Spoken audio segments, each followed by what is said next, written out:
এটি ব্রাহ্মণবাড়িয়ার নাসিরনগরের চাতলপাড় ইউনিয়ন। গত 3 দিন ধরে স্থানীয় বিএনপির সভাপতি মোতাহার মিয়া ও যুবদলের সভাপতি মোহাম্মদ গিয়াসউদ্দিনের মধ্যে আধিপত্য বিস্তারকে কেন্দ্র করে বাড়িঘরে হামলা ও লুটপাট ঘটছে। হামলার মুখে গ্রাম ছেড়েছে শতাধিক পরিবার। গ্রামের পথে পথে ছড়িয়ে আছে ভাঙা কাঁচ, পোড়া টিন আর লণ্ডভণ্ড আসবাবপত্র। পোড়া বিধ্বস্ত বাড়ি গ্রাম জুড়ে।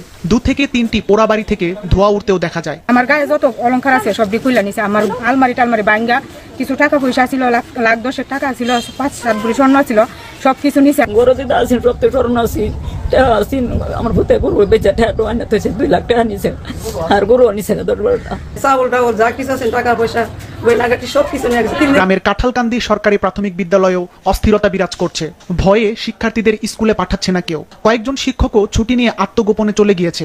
স্কুলের 21 জন শিক্ষার্থী প্রথম সাময়িক পরীক্ষায় ভয়ে অংশ নেয়নি। স্টুডেন্ট না আসার কারণ হলো যে আসসালামু আলাইকুম রহমতুল্লাহ। বিএনপির অবস্থা করুন। সারা দেশে মনে করছে তারা ক্ষমতায় আসবে না, ক্ষমতায় আসার আগে তাদেরকে লুটেপুটে খেতে হবে, কিভাবে কি করতে হবে, দখলবাজি করতে হবে। এই বিষয়ে আপনাদের সামনে আজকের বেশ কিছু বিষয় জানাবো, যে বিষয়গুলো বাংলাদেশের মানুষের জন্য সেই শেখ হাসিনার কথাকে মনে করিয়ে দেয়। সম্মানিত ভিউয়ার্স, আজকের ভিডিওটি আপনারা যারা ওপেন করেছেন প্রত্যেককে আমন্ত্রণ জানাচ্ছি আজকের ভিডিওটি কমপ্লিটলি দেখার জন্য। আপনাদেরকে বিনীতভাবে অনুরোধ করছি আজকের ভিডিওটি পরিপূর্ণ দেখে আপনার মন্তব্য করুন। দেশে প্রবাসে কাছে দূরে যেখানে আছেন প্রত্যেককে অসংখ্য ধন্যবাদ জানাচ্ছি আজকের ভিডিওটি দেখার জন্য। আমি আপনাদের সামনে একটি ভিডিও উপস্থাপন করব।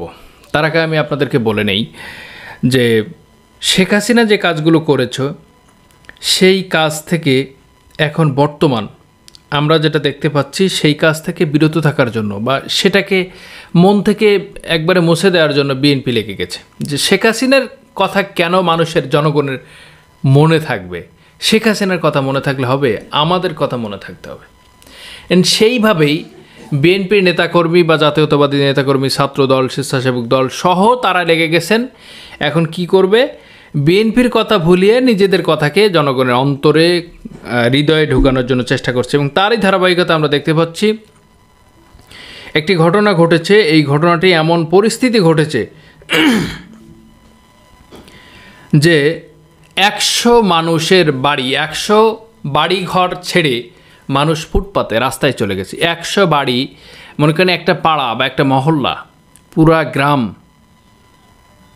এলাকা বাড়িঘর ছেড়ে ফেলিয়ে রেখে চলে গেছে। এবং সেই গ্রামে কি হচ্ছে সেখানে যেয়ে দেখতেছি যে 40টা ঘরবাড়ি অলরেডি পুড়িয়ে দিয়েছে, গুড়িয়ে দিয়েছে। 10 লক্ষ টাকা সোনা গহনা সহ সব কিছু অলংকার সহ তারা চুরি করে নিয়েছে, লুট করে নিয়েছে। একজনের 10টা গরু নিয়ে গেছে। এই যে অবস্থা, আপনি মনে করেন না আমি যে কথাগুলো বলছি যে বিএনপির আসলে তার মেরুদণ্ড শেষ হয়ে গিয়েছে, তারা কোনো কমান্ড দিচ্ছে না, নেতাকর্মীরা কমান্ড দিচ্ছে না। এই পর্যন্ত প্রায় 3400 মানুষকে বহিষ্কার করেছে। আচ্ছা, বহিষ্কার করা কি সমাধান? আপনি বলেন, বহিষ্কার করা কি সমাধান? হ্যাঁ, বহিষ্কার করা কোনো সমাধান নয়। এখানে যদি রেগুলার সমাধান করতে হয় তাহলে অবশ্যই তাদেরকে আইনের আওতা আনতে হবে। আমরা আরেকটি ভিডিও দেখি। আর সেগুলো ফাঁস হয়ে যায়। আর এভাবে খুনের সাথে সম্পৃক্ত মানে আওয়ামী লীগ যা যা করতো তার সবগুলা করতেছে। আওয়ামী লীগ তো এই জালেম হইতে 16 বছর সময় নিচ্ছে, ওরা 16 দিন সময় নিল না। এটাকে আপনি সামান্য বলবেন? এটা কি আপনি আমার এই বক্তব্য কি আপনি বিএনপির বিরোধিতা বলবেন? আল্লাহকে সাক্ষী রেখে কথা বলছি, মনির ভাই আমাদেরকে এখানে লেকচার দেওয়ার জন্য টাকা দিয়ে আনে নাই। আমরা একটা দলের আগাগোড়া সবাই দুর্নীতিবাদ। দলের কেন্দ্রীয় নেতারা কেমনে দুর্নীতি করতে হবে, চাঁদাবাজি কেমনে করতে হবে মিটিং এ শিখায়, আর সেগুলা ফাঁস হয়ে যায়।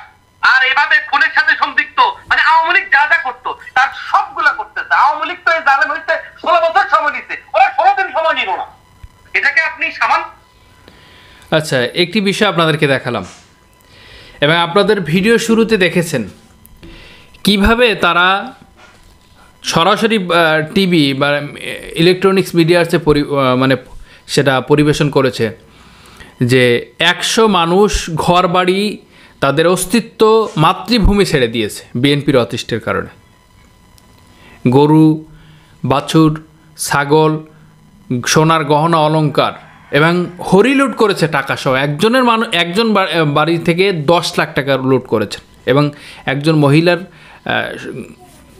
শরীরে যে গহনা ছিল সেটা তো খুলে নিয়েছে, প্লাস তার বাড়িতে যা ছিল সব আলমারি ভেঙে নিয়ে গেছে। এখন আপনিই বলেন তাদেরকে ক্ষমতায় আনলে কি হবে?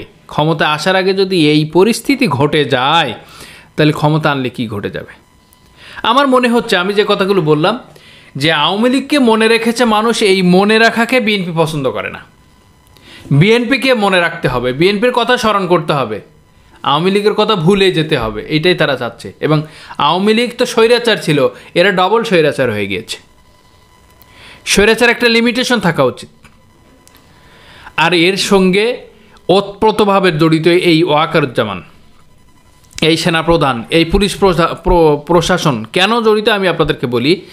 ব্যাখ্যা বিশ্লেষণে এমনভাবে আসতেছে যে সেনাপ্রধান যদি চাইতো এই দেশের ভূখণ্ডকে নিয়ন্ত্রণ করতে, মাত্র 24 ঘন্টা না 3 ঘন্টায় সম্ভব।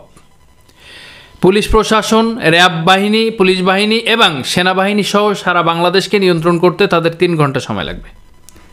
কিন্তু বাংলাদেশে অসংখ্য খুন, গুম, রাহাজানি, ডাকাতি, ছিনতাই, টেন্ডারবাজি, দখলবাজি, যত রকম চাঁদাবাজি হচ্ছে, সব রকম সেনাবাহিনী দেখতেছে, ঘাপ মেরে আছে। কারণ ইউনূস সরকারকে বিব্রতকর পরিস্থিতিতে ফেলানোর জন্য এই কাজগুলো করছে।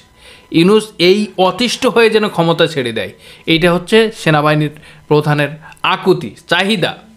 কারণ সেনাপ্রধান চায়নি যে ডক্টর ইউনূস ক্ষমতায় আসুক, তাই তিনি এই কাজগুলো করাচ্ছেন। আর বিএনপি সেনাবাহিনীর সাথে সমঝোতা করেছেন। আপনারা কিছুদিন আগে শুনেছিলেন না, গণ অধিকার পরিষদের এই যে কি বলে